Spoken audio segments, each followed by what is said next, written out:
ओडिशा की सरकार का सिर्फ एक काम है,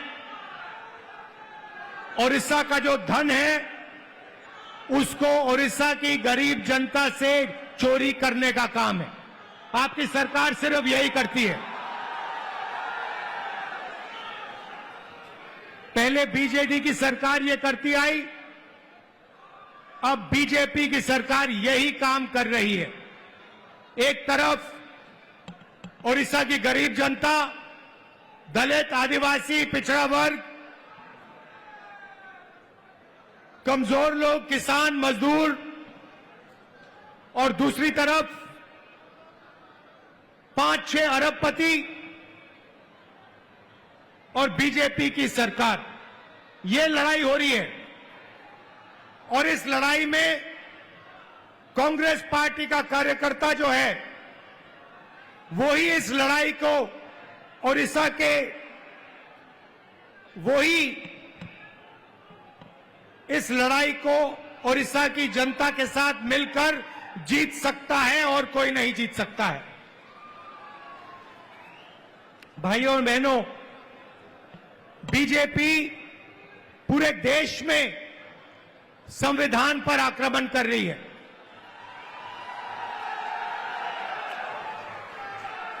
जहां भी हम देखते हैं संविधान पर बीजेपी के लोग आक्रमण कर रहे हैं। कल मैं बिहार में था और बिहार में जैसे महाराष्ट्र में चुनाव चोरी किया गया, वैसे ही बिहार में चुनाव चोरी करने की कोशिश की जा रही है।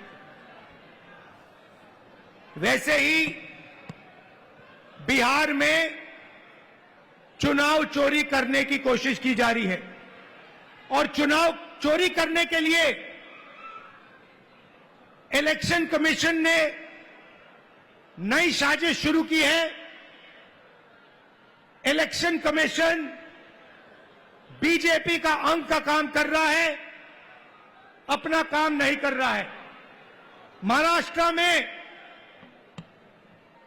लोकसभा और विधानसभा के बीच में 1 करोड़ नए वोटर आ गए। आज तक किसी को नहीं मालूम ये वोटर कौन थे और कहां से आए। हमने इलेक्शन कमीशन से एक बार नहीं, अनेक बार कहा है, आप हमें वोटर लिस्ट दीजिए, आप हमें वीडियोग्राफी दीजिए। इलेक्शन कमीशन नहीं देता है।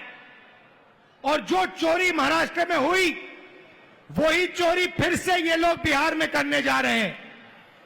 कल मैं बिहार गया, इंडिया गठबंधन के नेताओं के साथ हमने कहा कि बिहार में हम इलेक्शन कमीशन को बिहार का चुनाव चोरी नहीं करने देंगे, बीजेपी को चुनाव नहीं चोरी करने देंगे।